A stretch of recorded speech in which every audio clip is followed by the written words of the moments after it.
ಜೈ ಶ್ರೀ ಗಣೇಶ. ನಮಸ್ಕಾರ ಸ್ನೇಹಿತರೆ. ಇವತ್ತು ನಾನು ಈರುಳ್ಳಿ ಮತ್ತು ಟೊಮೊಟೊ ಹಣ್ಣನ್ನು ಬಳಸ್ಕೊಂಡು ಒಂದು ಡಿಫ್ರೆಂಟ್ ಆದಂಥ ತಿಳಿ ಸಾರು ಮಾಡೋದು ಹೇಗೆ ಅಂತ ನಿಮಗೆ ತೋರಿಸ್ಕೊಡ್ತಾ ಇದ್ದೀನಿ. ಮೊದಲಿಗೆ ನಾವು ಈ ತಿಳಿ ಸಾಂಬಾರು ಮಾಡೋದಕ್ಕೆ ಏನೇನು ಬೇಕು ಅಂತ ನೋಡೋಣ ಬನ್ನಿ. ಈರುಳ್ಳಿ, ಟೊಮೊಟೊ ಹಣ್ಣು ಇದೆರಡನ್ನೂ ಕೂಡ ನಾವು ಸಣ್ಣಕ್ಕೆ ಹಚ್ಕೊಂಡು ರೆಡಿ ಮಾಡಿ ಇಟ್ಕೊಂಡಿರಬೇಕಾಗತ್ತೆ. ನಿಮಗೆ ನಾರ್ಮಲಿ ಒನ್ ಟೈಮ್ಗೆ ಆದರೆ ಒಂದು ಮೂರು ಟೊಮೊಟೊ ಹಣ್ಣು, 2 ಈರುಳ್ಳಿನ ತೊಗೊಳ್ಬೋದು. ಅದ್ರ ಜೊತೆಗೆ ನಾನು ಸ್ವಲ್ಪ ಹುಣಸೆ ಹಣ್ಣನ್ನು ತೊಗೊಂಡಿದ್ದೀನಿ, 2 ಹಸಿಮೆಣ್ಸಿನ್ಕಾಯಿ, ಜೊತೆಗೆ ಕರಿಬೇವಿನ ಸೊಪ್ಪು ಮತ್ತು ಸಿಪ್ಪೆ ತೆಗೆದಿಟ್ಕೊಂಡಿರುವಂಥ ಬೆಳ್ಳುಳ್ಳಿಗಳನ್ನ ತೊಗೊಂಡಿದ್ದೀನಿ. ನೆಕ್ಸ್ಟ್ ನಾವು ಇದನ್ನು ಒಂದು ಪಾತ್ರೆಗೆ ಎಣ್ಣೆ ಹಾಕ್ಕೊಂಡು ಅದಕ್ಕೆ ನಾವು ಎಣ್ಣೆ ಕಾದ ಮೇಲೆ ಸ್ವಲ್ಪ ಸಾಸಿವೆ, ನಾರ್ಮಲಿ ತಿಳಿ ಸಾರಿಗೆ ನೀವು ಯಾವ ರೀತಿ ಒಗ್ಗರಣೆ ಹಾಕ್ಕೊಳ್ತೀರೋ ಹಾಗೆ ಸಾಸಿವೆ, ಹಸಿಮೆಣ್ಸಿನ್ಕಾಯಿ ಮತ್ತು ಬೆಳ್ಳುಳ್ಳಿ ಇದಿಷ್ಟನ್ನು ಹಾಕಿ ಸ್ವಲ್ಪ ಹಾಗೆ ನಾವು ಫ್ರೈ ಮಾಡ್ಕೊಳ್ಬೇಕಾಗತ್ತೆ.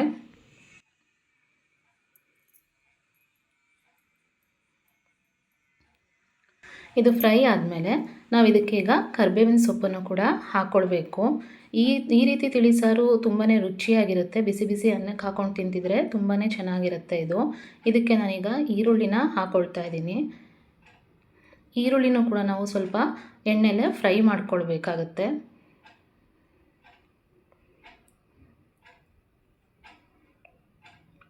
ಈರುಳ್ಳಿ ನಾವು ಎಣ್ಣೆಲಿ ಚೆನ್ನಾಗಿ ಫ್ರೈ ಮಾಡ್ಕೊಂಡ್ಮೇಲೆ ನಾವು ಇದಕ್ಕೆ ಟೊಮೊಟೊ ಹಣ್ಣು ಸಣ್ಣಗೆ ಹಚ್ಚಿಟ್ಕೊಂಡಿರ್ತೀವಲ್ಲ, ಟೊಮೊಟೊ ಹಣ್ಣು, ಹುಳಿ ಟೊಮೊಟೊ ಹಣ್ಣು ತೊಗೊಂಡ್ರೇ ಟೇಸ್ಟ್ ತುಂಬ ರುಚಿಯಾಗಿರುತ್ತೆ. ಹುಳಿ ಟೊಮೊಟೊ ಹಣ್ಣು 2-3 ತೊಗೊಂಡಿದ್ದೀನಿ ಇಲ್ಲಿ ನಾನು. ಇದನ್ನು ನಾವು ಎಗೇನ್ ಈರುಳ್ಳಿ ಮತ್ತು ಟೊಮೊಟೊ ಹಣ್ಣು ಎರಡನ್ನೂ ಕೂಡ ಎಣ್ಣೆಲಿ ಚೆನ್ನಾಗಿ ನಾವು ಬಾಡಿಸ್ಕೊಳ್ಬೇಕಾಗತ್ತೆ. ಇದು ಒಂದು 2 or 3 ಮಿನಿಟ್ಸು ಚೆನ್ನಾಗಿ ಎಣ್ಣೆಲಿ ಫ್ರೈ ಮಾಡ್ಕೊಳ್ಬೇಕು ನಾವು ಚೆನ್ನಾಗಿ ಇದನ್ನು.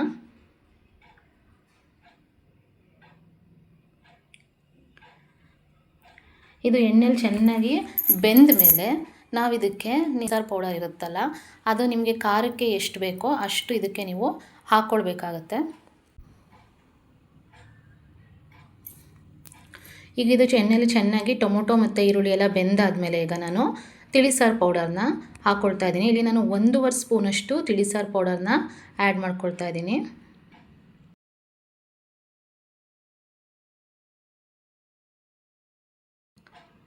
ನಿಮಗೆ ಖಾರ ಬೇಕು ಅಂದರೆ ಇನ್ನೊಂದು ಸ್ವಲ್ಪ ಹಾಕ್ಕೋಬೋದು, ಇಲ್ಲ ಹಸಿಮೆಣ್ಸಿನ್ಕಾಯಿನ ನೀವು ಇನ್ನೊಂದು ಸ್ವಲ್ಪ ಜಾಸ್ತಿ ಹಾಕ್ಕೊಳ್ಬೋದು.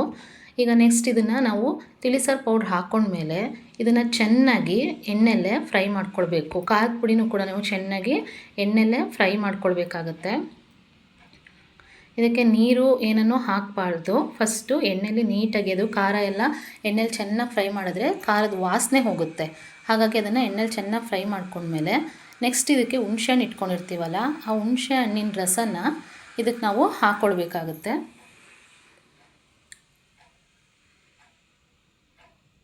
ಈಗಿದು ಈರುಳ್ಳಿ, ಟೊಮೊಟೊ ಮತ್ತು ಖಾರ ಚೆನ್ನಾಗಿ ಬೆಂದಿದೆ, ಎಣ್ಣೆಲಿ ಫ್ರೈ ಆಗಿದೆ. ಈಗ ಇದಕ್ಕೆ ನಾನು ಸ್ವಲ್ಪ ಹುಣಸೆ ಹಣ್ಣಿಂದು ರಸನ ಹಾಕ್ಕೊಳ್ತಾ ಇದ್ದೀನಿ. ಹುಣಸೆ ಹಣ್ಣಿನ ರಸ ಹಾಕ್ಕೊಂಡ್ಮೇಲೆ ಇದು ಕೂಡ ನಾವು ಎಣ್ಣೆಲೆ ಚೆನ್ನಾಗಿ ಫ್ರೈ ಮಾಡ್ಕೊಳಕ್ಕೆ ಬಿಡಬೇಕು.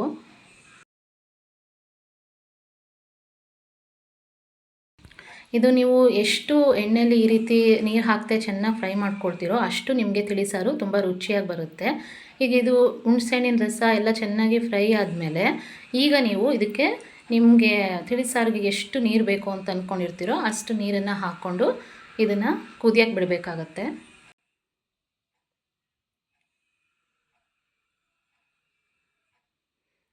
ಇದು ನೀರು ಹಾಕ್ಕೊಂಡಿದ್ದೀನಿ. ಇದು ಚೆನ್ನಾಗಿ ಮಿಕ್ಸ್ ಮಾಡಿಬಿಟ್ಟು ಇದನ್ನು ನೀವು ಸ್ವಲ್ಪ ಒಂದು 5 ಮಿನಿಟ್ಸು, ಆಲ್ರೆಡಿ ನಾವು ಎಣ್ಣೆಲಿ ಖಾರನ ಬೇಯಿಸ್ಕೊಂಡಿರೋದ್ರಿಂದ ಇದೊಂದು 5 ಮಿನಿಟ್ಸ್ ಅಷ್ಟು ಇದನ್ನು ನೀವು ಮುಚ್ಚಿಟ್ಟು ಕುದಿಯಕ್ಕೆ ಬಿಡಬೇಕು.